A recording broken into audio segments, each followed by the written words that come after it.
ಮಾಜಿ ಸಚಿವ ಶ್ರೀರಾಮುಲು ಅವರು ಯೂಟರ್ನ್ ಹೊಡೆದಿದ್ದಾರೆ.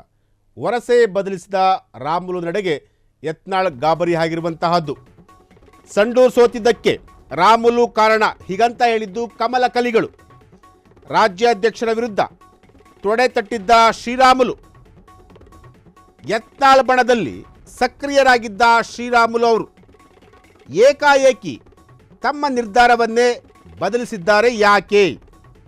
ಅಧ್ಯಕ್ಷ ಸರಿಯಿಲ್ಲ ಹೀಗಂತಿದ್ದಂತಹ ಶ್ರೀರಾಮುಲು ಅವರು ಈಗ ಕಂಪ್ಲೀಟ್ ಯೂಟರ್ನ್ ಹೊಡೆದಿದ್ದಾರೆ. ಯಾಕೆ? ಮಾಜಿ ಸಚಿವ ಶ್ರೀರಾಮುಲು ಅವರು ಈಗ ಯೂಟರ್ನ್ ಹೊಡೆದಿರುವಂತಹದ್ದು. ವರಸೆ ಬದಲಿಸಿದ ರಾಮುಲು ನಡೆಗೆ ಯತ್ನಾಳ್ ಗಾಬರಿ ಆಗಿರುವಂತಹದ್ದು. ಸಂಡೂರು ಸೋತಿದ್ದಕ್ಕೆ ಶ್ರೀರಾಮುಲು ಕಾರಣ ಹೀಗಂತ ಕಮಲ ಕಲಿಗಳು ಹೇಳಿದರು.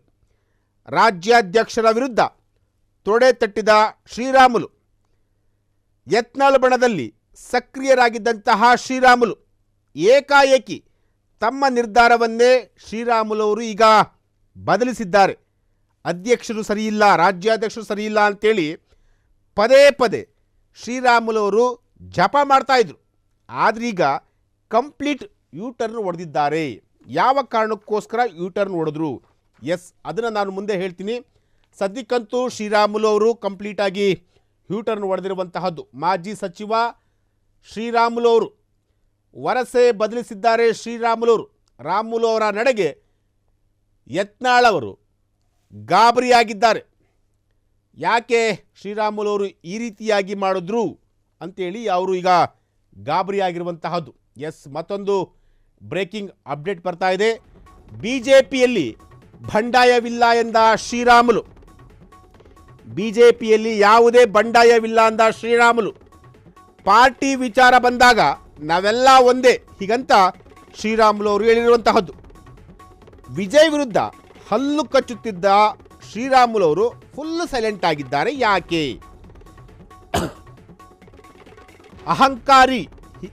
ಅಹಂಕಾರಿ ಅಧ್ಯಕ್ಷ ಹೀಗಂತ ಶ್ರೀರಾಮುಲು ಅವರು ಹೇಳ್ತಾ ಇದ್ರು.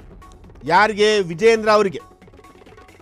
ಈಗ ಕಂಪ್ಲೀಟ್ ಬದಲಾವಣೆಯಾಗಿದ್ದಾರೆ. ಬಿಜೆಪಿಯಲ್ಲಿ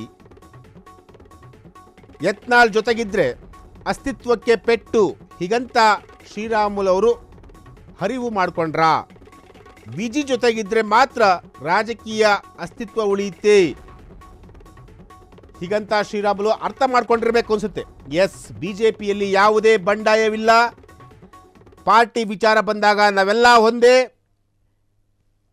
ಎಸ್, ಶ್ರೀರಾಮುಲು ಅವರು ಈಗ ಕಂಪ್ಲೀಟ್ ಉಲ್ಟಾ ಆಗಿರುವಂತಹದ್ದು. ಯತ್ನಾಳ್ ಜೊತೆ ಗುರುತಿಸಿಕೊಂಡು ವಿಜಯೇಂದ್ರ ಅವರ ವಿರುದ್ಧ ತೊಡೆ ತೊಟ್ಟಿದ್ದಂತಹ ಶ್ರೀರಾಮುಲು ಅವರು ಈಗ ಕಂಪ್ಲೀಟ್ ಉಲ್ಟಾ ಹೊಡೆದಿದ್ದಾರೆ. ಏಕೆಂದರೆ ಶ್ರೀರಾಮುಲು ಅವರು ಪಕ್ಕಾ ರಾಜಕೀಯ ವ್ಯಕ್ತಿ. ಏಕೆಂತಂದರೆ ಎಲ್ಲಿ ಲಾಭ ಇರುತ್ತೋ, ಎಲ್ಲಿ ತಮಗೆ ಏನಾದರೂ ಒಂದು ಸ್ವಲ್ಪ ಕಂಟಕ ಆಗುತ್ತೆ ಅನ್ನೋದಾದರೆ ಖಂಡಿತವಾಗ್ಲೂ ಅವರು ಆ ಜಾಗದಲ್ಲಿ ಇರಲ್ಲ. ಎಲ್ಲಿ ಲಾಭ ಇರುತ್ತೋ ಅಲ್ಲಿ ಖಂಡಿತವಾಗ್ಲೂ ಇದ್ದೇ ಇರುತ್ತೆ. ಸೊ ಹಾಗಾಗಿ ಶ್ರೀರಾಮುಲು ಒಬ್ಬರು ಮಾಸ್ ಲೀಡರು. ತಮ್ಮದೇ ಆದಂತಹ ಒಂದು ಸಮುದಾಯದ ಶಕ್ತಿಯನ್ನು ಕೂಡ ಶ್ರೀರಾಮುಲು ಅವರು ಹೊಂದಿರುವಂತಹದ್ದು. ಇಂತಹ ವ್ಯಕ್ತಿ ಹಾದಿ ಬೀದಿಯಲ್ಲಿ ನಿಂತ್ಕೊಂಡು ಬಿಜೆಪಿ ರಾಜ್ಯಾಧ್ಯಕ್ಷರ ವಿರುದ್ಧ ಮಾತನಾಡ್ತಾ ಇದ್ರು. ಆದರೆ ಈಗ ಕಂಪ್ಲೀಟ್ ಉಲ್ಟಾ ಹೊಡೆದಿದ್ದಾರೆ. ಅಂದರೆ ಬಿಜೆಪಿಯಲ್ಲಿ ಯಾವುದೇ ಬಂಡಾಯವಿಲ್ಲ, ನಾವೆಲ್ಲರೂ ಕೂಡ ಒಂದೇ, ಪಾರ್ಟಿ ವಿಚಾರ ಬಂದರೆ ನಾವೆಲ್ಲರೂ ಕೂಡ ಒಂದೇ ಅಂತ ಹೇಳಿ ಈಗ ಶ್ರೀರಾಮುಲು ಹೇಳಿರುವಂತಹದ್ದು. ಯತ್ನಾಳ್ ಜೊತೆಗಿದ್ರೆ ಅಸ್ತಿತ್ವಕ್ಕೆ ಪೆಟ್ಟು ಬೀಳುತ್ತೆ ಹೀಗಂತ ಶ್ರೀರಾಮುಲು ಅವರು ಅರ್ಥ ಮಾಡ್ಕೊಂಡಿರಬೇಕು. ಹಾಗಾಗಿ ವಿಜಯ್ ಜೊತೆ ಅಂದರೆ ವಿಜಯೇಂದ್ರ ಅವರ ಜೊತೆ ಇದ್ದರೆ ರಾಜಕೀಯ ಅಸ್ತಿತ್ವಕ್ಕೆ ಭಂಗ ಬರಲ್ಲ, ರಾಜಕೀಯ ಅಸ್ತಿತ್ವಕ್ಕೆ ಏನೂ ಆಗಲ್ಲ ಅನ್ನೋದು ಶ್ರೀರಾಮುಲು ಅವರಿಗೆ ಅರ್ಥವಾಗಿರಬೇಕು.